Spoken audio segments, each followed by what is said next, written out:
High blood pressure. So அதை ஏன் ஏற்படுது, அதை குறைக்க நம்ம என்ன மாதிரியான உணவு முறைகள்லாம் எடுக்கலாம். அதிகமாக இருக்கக்கூடிய உங்க பிளட் ப்ரெஷர் குறைந்து வருவதை நீங்க கண்கூடா பார்க்கலாம்.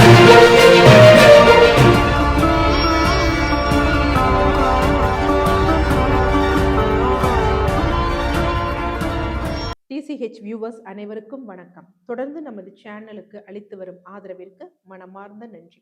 ஸோ பிபிஐ பற்றி நம்ம நிறைய பதிவுகள் போட்டிருக்கோம். ஹை பிளட் ப்ரெஷர், ஸோ அதை ஏன் ஏற்படுது, அதை குறைக்க நம்ம என்ன மாதிரியான உணவு முறைகள்லாம் எடுக்கலான்னு.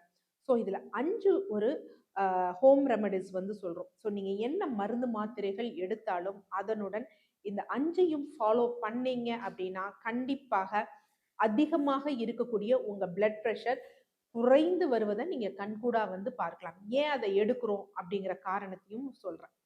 முதல் இது என்ன அப்படின்னு பார்த்தீங்கன்னா பட்டை. இங்கே பட்டை அப்படிங்கிறது லவங்கப்பட்டை. ஸோ லவங்கப்பட்டையை நம்ம எப்படி எடுக்கணும் அப்படின்னா, பட்டையை நல்லா நம்ம பவுடர் பண்ணி வச்சுக்கணும். ஸோ பவுடர் பண்ணி வச்சுட்டு நல்லா 2 டீஸ்பூன், ஸோ 2 டீஸ்பூன் எடுத்துக்கணும். இல்லை ஒரு துகள்களாக இருந்தது அப்படின்னா 1 டீஸ்பூன் எடுக்கணும், கோர்ஸாக இருந்ததுன்னா. அதனுடன் நம்ம என்ன அப்படின்னு பார்த்தீங்கன்னா, நார்மலாக நம்ம யூஸ் பண்ணக்கூடிய க்ரீன் டீ இருக்குது பார்த்தீங்களா, அது 1 டீஸ்பூன் எடுத்துக்கணும். எடுத்துட்டு நல்லா ஒரு 150 ml தண்ணீர் விட்டு பாயில் பண்ணணும். ஸோ பாயில் பண்ணி அந்த 150 ml கொஞ்சம் குறையும்ல, 140 ml இருக்கப்ப அதை ஃபில்டர் பண்ணி அதனுடன் லெமன் சேர்க்கணும். எனக்கு யூஸ்வலாக பட்டையே இனிப்பு சுவை உடையது தான். இல்லை எனக்கு கொஞ்சம் டேஸ்ட் வேணும் அப்படின்னா நம்ம நார்மலாக ஸ்டீவியா தான். இது மாதிரி தினமும் காலை மாலை 2 வேளையும் எப்படி எடுத்துக்கணும் அப்படின்னா, வெறும் வயிற்றில் எடுத்துக்கணும். இப்படி எடுக்கிறதுனால என்ன டாக்டர் பலன் அப்படின்னா, ஃபர்ஸ்ட் விஷயம், இந்த பட்டை அப்படிங்கிறது இன்சுலின் ரெசிஸ்டன்ஸை குறைக்குது. இன்சுலின் ரெசிஸ்டன்ஸை குறைக்குது அப்படின்னா செல்கள் இன்சுலினை யூஸ் பண்ண ஆரம்பிக்கும். அப்போ நிறைய இந்த கொழுப்புகள் அதெல்லாம் குறைய ஆரம்பிக்கும். இரத்த நாளங்களில் தாபிதம் குறையும். தாபிதம் குறைஞ்சது அப்படின்னா இரத்த நாளத்தோட விட்டம் அதிகரிக்கும். ஸோ பிளட் ஈஸியாக ஓடும், பிளட் ப்ரெஷர் குறையும். அடுத்து 2வது என்ன அப்படின்னு பார்த்தீங்கன்னா சீரகம்.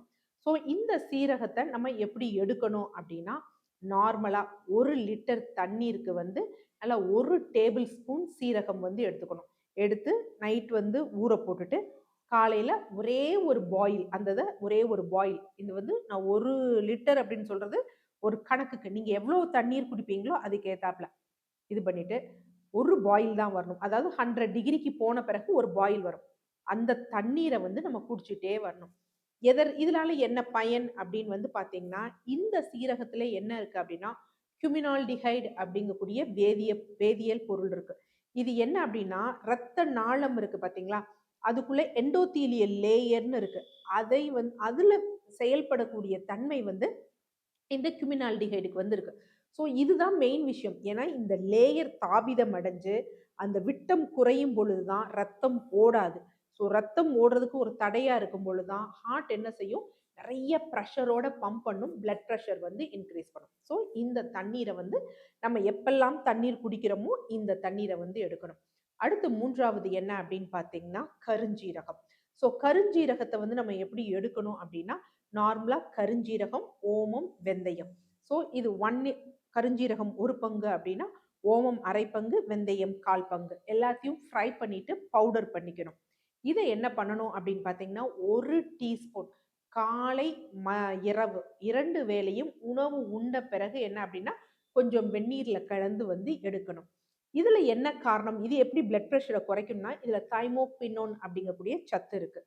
அதனால என்ன டாக்டர் அப்படின்னு பார்த்தீங்கன்னா, இது என்ன அப்படின்னா கால்சியம் சேனல் பிளாக்கராக இருக்கும். அதாவது யூஸ்வலாக என்ன அப்படின்னு பார்த்தீங்கன்னா, இன்னைக்கு நவீன மருத்துவத்தில் நிறைய மருந்துகள் இருக்குது. ஸோ அது என்ன அப்படின்னா நிஃபிடிஃபின் அந்த மாதிரி மருந்துகள்லாம் என்ன அப்படின்னா இந்த விதத்தில் தான் செயல்படுது. இது என்ன பண்ணும் அப்படின்னா, நம்ம அந்த இரத்த நாளங்கள் இருக்குது பார்த்தீங்களா, இரத்த நாளத்தில் நீர் தேவையில்லாமல் அதிகமாக தேங்கி நிற்குது பார்த்தீங்களா, அதை வெளியேற்றி அப்போ அதில் இருக்க அதை ஈஸியாக அகலப்படுத்தி விடும். அந்த ஃப்ளூயிடோட இது குறையும் பொழுது, அந்த விஸ்காசிட்டி இதெல்லாம் குறையும் பொழுது ரத்த ஓட்டம் சீராக இருக்கும். ஸோ அந்த வகையில் தான் இது ஹெல்ப் பண்ணும். அடுத்து 4வது என்ன அப்படின்னு பார்த்தீங்கன்னா பூண்டு தண்ணீர்.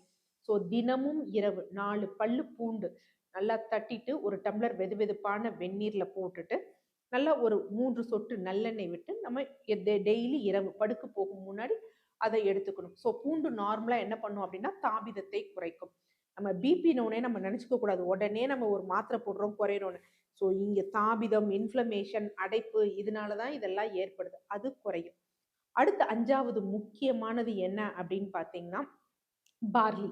ஸோ காலை உணவு பார்லி கஞ்சியா இருக்கணும். பார்லி கஞ்சி எடுக்கிறதுனால என்ன பலன் அப்படின்னு பார்த்தீங்கன்னா, அதுல பீட்டா குளுக்கோன் இருக்கு. ஸோ இந்த பீட்டா குளுக்கோன் என்ன பண்ணும் அப்படின்னா, நம்ம தாபிதத்தை இதுவும் அதேதான். ரத்த நாளத்துல ஏன்னா நெறைய இதுல ஃபைபர் கன்டென்ட் நார்ச்சத்து இருக்கு. இந்த நார்ச்சத்து என்ன பண்ணும்னா, குடல்ல தாபிதத்தை குறைக்கும், ரத்த நாளங்கள்ல தாபிதத்தை குறைக்கும். ஸோ அப்படி இருக்கும் பொழுது நார்மலாவே நம்ம பிளட் பிரஷர் சீராகும். ஸோ இந்த 5 விஷயத்தையும் நீங்க ஃபாலோ பண்ணுங்க. ரொம்ப நாள் கிடையாது. வெறும் 3 டேஸ் இத ஃபாலோ பண்ணிட்டு, நீங்க உங்க பிளட் பிரஷர வந்து எடுத்து பாருங்க. அட்லீஸ்ட் என்ன அப்டின்னா, இப்போ ஒரு 1 மேல வந்து ஒரு 180 கீழ வந்து ஒரு 120 இருந்தது அப்டின்னா, ஒரு 5 மில்லிமீட்டர் மெர்க்குரி வந்து குறையிறத நீங்க கண்கூடா வந்து பார்ப்பீங்க. ஸோ இத ஃபாலோ பண்ணுங்க. இது அதிகமா பிளட் பிரஷர் இருக்கவங்க, நீங்க மெடிசின்ஸ் எடுத்துட்டு இருந்தீங்க அப்டின்னா, உங்க மெடிசின்ஸோட சேர்த்து இத எடுங்க. ஸோ உங்களுக்கு நார்மலைஸ் ஆகும் பொழுது, உங்க மருத்துவரிடம் சென்று சொல்லுங்க. அவங்களே உங்க மெடிசின்ஸோட டோஸ வந்து குறைச்சுக்குவாங்க. ஸோ பிளட் பிரஷர் அப்படிங்கிறது வெறும் மெடிசின் போட்டா சரியாகக்கூடிய விஷயம் கிடையாது. நம்ம உடம்புல ஏற்படக்கூடிய தாபிதம், இன்ஃப்ளமேஷன். அதனால தான் இது ஏற்படுது.